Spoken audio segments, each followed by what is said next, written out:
And back here live, CMA Fest 2024 rolls on here again inside the Music City Center, of course. We have 2 or 3 left coming up here too as well and close out the day. And looking forward to Nissan tonight, which Laney Wilson's playing with Jelly Roll, Terry Clark, Keith Urban, and a heck of a lineup out there too. And a whole lot more coming up here at KKTC, True Country 99.9, and of course HighTideCountry.net. And if you've never done this event, man, people got to get out here, right? This is crazy. As you say, the Super Bowl of country music. We're a part of it too as well. I'm going to let you read this quote because you talked about this too, and we got Dani Rose joining us here on the program, which is amazing. And this new single, "Good Morning," and we're talking about morning being MOURNING. Read that quote from Dani Rose. Oh yeah, we got also a first look at the music video. Oh my lord, everybody, you're gonna love this. You're literally gonna die. You're gonna die. Wink. I'm officially laying the old me to rest and throwing one hell of a party. You're invited. Tell us more about this era that you're in and letting go of the past and where you're at now. Well, first of all, I want to say thank you so much to having me on here. You obviously didn't get on my rider that I need a phone book to sit on because I'm so short, but that's okay. I'm sitting up, so like I'm good. Just kidding. Thanks for having me, y'all. It's been a pleasure watching the social media and like always like just been such a fan of you guys. So thanks for having me on. The new era, the new Dani Rose. I was in a band for a long time, 9 years, and I had to make a decision. My song "Got It From My Mama" was blowing up. I got to do a national campaign with Southwest, and they invited me to sing on a plane with a mother-daughter pilot duo that was like their first ever with Southwest. And they said, "Hey, are we going to call you Dani, or are we going to call you by your band name?" And it was the first time in my life where I was like, I don't know what to call me. Like, I don't know. So I asked myself the question. I like sat and thought about it for like 3 days, and the answer came to me, and it was like, the band dies, Dani Rose lives. And that's where the concept of Good Morning really happened, because in that period of time where I had to decide, like, I was just done with the band, I was actually mourning like that, but also at the same time celebrating. Like, I've come to this point of my life and my career where like I just need to be solo. So that's where it comes from. It's a great song too. What a great quote to have out there too. Music video premiered exclusively with People Magazine. Sure did. I mean, when you got the word, I send it in, right? Yeah, it was awesome. Actually, my publicist Becky, she jumped the gun a little bit. She sent it to them before it was finished, and then that really, they were like, "Oh yeah, and we're gonna do it in 2 weeks." And I was like, Preston, who's the director, I was like, "You better get a move on and like let's get a finished version. Let's go." So, what does it mean to you to be here for CMA Fest this year? It's always an honor to do anything with CMA. Just being here this year is really cool. Like yesterday, you never know what's going to happen. So I was at the Billboard event, and it was Bud Light Backyard, and some of the Billboard people saw me, and there was like a DJ, and like they kind of knew me and they knew the songs. And then all of a sudden my songs were playing, and they're like, "Get on up here, come sing for us." So like I did like a pop-up performance show at the Billboard event. Wow. And I wasn't planning on it. So like I definitely had a couple tequilas. I don't know if we're allowed to talk about that, but I was like, okay. And then they like threw a Bud Light in my hand, and I was like double fisting Bud Lights, and I was like, this is so weird. I never thought I'd do this. So you never know what's going to happen at CMA Fest. You run into so many friends. I mean, you're back in the green room. It's like a festival. I mean, it is a festival, but it's like the biggest festival in country music. So you run into everybody, and it's awesome to be here. You played some stages before. Tim McGraw, Old Dominion, Little Big Town. I've seen the perform. I can't wait to get to a Dani Rose show one day. We got to go out and just hang at one because the energy you bring too. But the value you get in performing with people like that who've been paved the way for so many young artists even today, tidbits to pick up and just to be on a lineup with those box office people. Tell me about that. I love going to live shows, and it doesn't matter who's performing. I mean, it could be Little Big Town or Tim McGraw, Faith Hill, or it could be like a small brand new artist. I learn so much by going to shows because I'm watching what is reacting with the crowd. What are they saying? What resonates with people? But also like what is resonating with the artist? I was literally, so at the billboard event. I was like, let me just walk downtown and see what people are doing right now. And I walked over to Miranda Lambert's and I walked in, and this guy was talking about raising glasses. And if you don't have a glass, I want to hear you raise your voice. And I was like, raise your voice? That's brilliant, like genius. And I just love to hear those things, because I'm like, all right, I'm going to credit that guy. I'm going to take that little tidbit of, information, and how can I incorporate that into my show? So really, it is like a masterclass for me, being able to open up for some of these greats, and then how do I incorporate that into my live show? Because the most important thing to me, besides writing the songs and singing them in studio, it's performing live. That is my drug.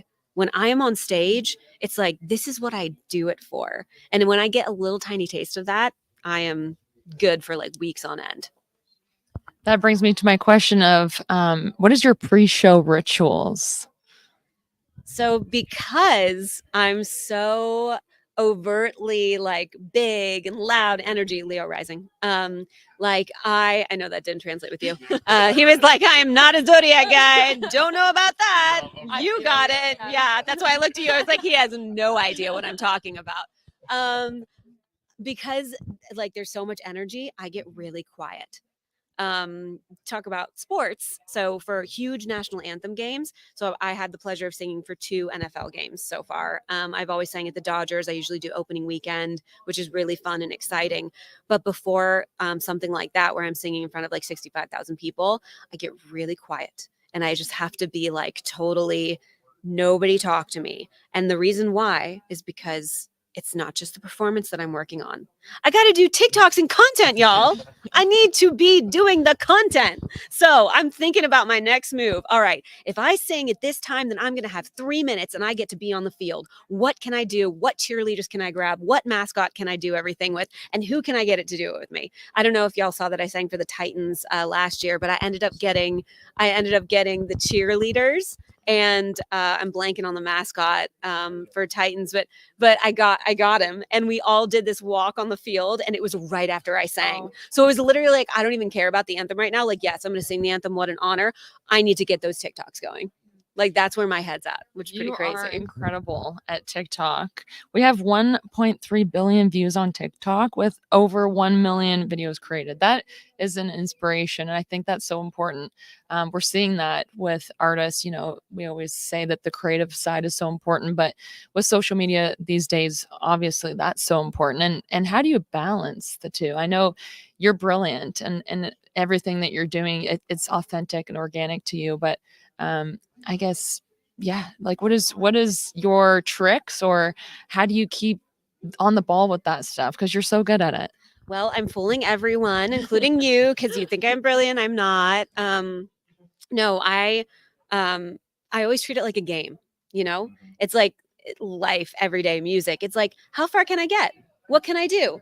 What, like, oh, I have this crazy idea. Will he go for it? You guys just saw the music video. In one of the scenes, we're in the middle of heavy filming, right? And everyone is so focused, and they've got a time schedule. And I go, wait a second, Preston.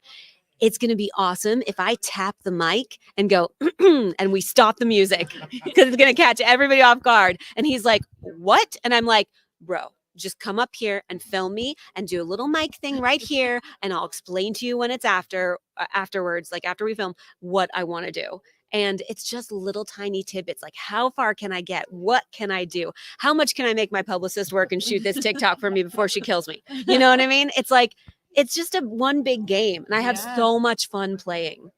I love that Let answer. me get Becky on my TikTok too. I no clue what to do on that thing too as well, and nor have I figured it out too. But I commend you for all that great stuff there too. So much cool things coming up too. You mentioned the single now too, but what are you most looking forward to now as we even move forward? Because we're saying halfway through the year being over now, which is like insane. And now we're talking June to the back half of the end of the year now for 6 months. Exciting things coming up besides just the single release too, right? Yeah, I mean, I have brand new music that I've been working on. The same producer, Jackson Hargrove, who worked on Good Morning. He's such a badass. Like, we have had so much fun, and it's really been, I mean, this song, we co-produced it with Candy Carpenter, who I wrote it with, Alden Witt and Aaron Kessler, and then also Jackson. And it is just this rock and roll, like, I can fully be myself. And he's a bit more rock than I am, but it still pushes me to the edge. And like, you hear this song, like, I am at the top of my lungs. There is grit, It's like she's been through some stuff. Yeah, she's been through some beef, and like it's been so much fun, and the new songs are so honest, and they are exactly that. So I'm so excited to release those. Also, I just announced I'm going to be playing at Run for a Million. That's Taylor Sheridan's rodeo in Vegas in August. So it'll be me, Jackson Dean, Lainey Wilson, Stephen Wilson Jr. So it's going to be a real blast, and I just can't wait.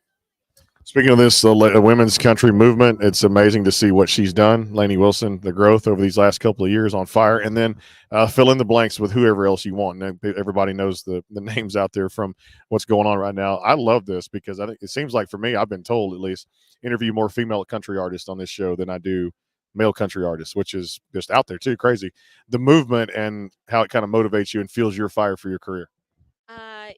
I've always been, granted, my old band, it was a girl band. So I love putting other females in the spotlight. I love helping anybody, like if they're a brand new artist, just kind of like come up and like, what else can I do? I'm such a connector, and I love doing that because I really feel like there's enough love to go around, and how can we all help each other? I think that's so important, especially these days. And now I think everyone else is recognizing it. I mean, women have always been like that, but now people are actually willing to help other women succeed. And I think that's really exciting for the times. You stepped in. I can't wait because I realize I'm like, behind schedule again too, but it's all good. We got to have you back for a full length one of these things too as well, coming up here in a few weeks. Stagecoach, I want to ask you about this. You've stepped on that stage.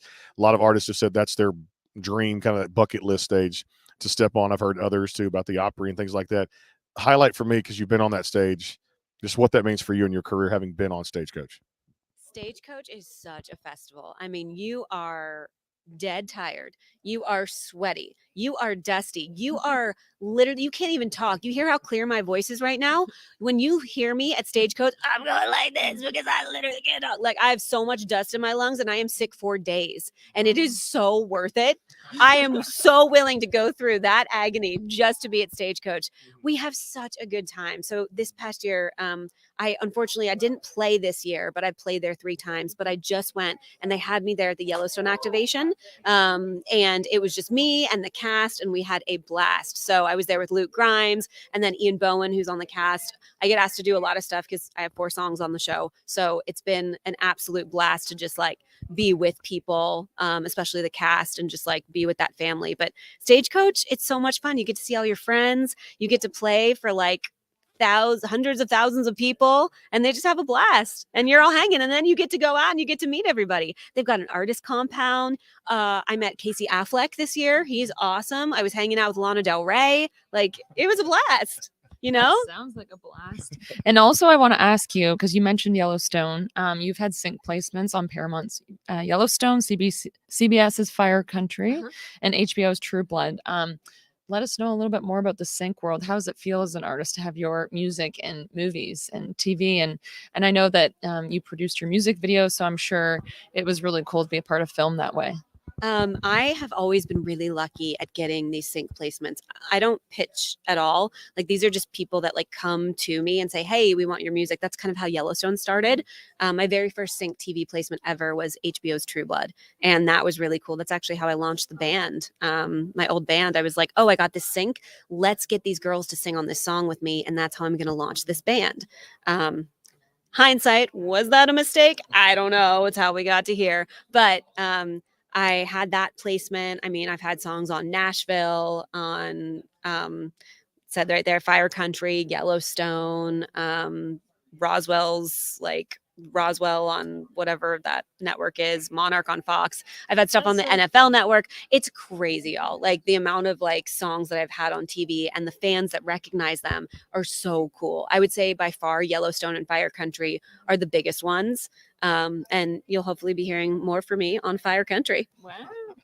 A lot more from Dani Rose. All right, I got to throw this one at you because we hadn't asked this the entire 3 days we've been here. This is a fun one too. This is good here. So, question I just thought of, just because I got pointed from Blanco, was like right there, and you get. So, was that your favorite line dance song of all time to get up, or was there another one or 2 or 3?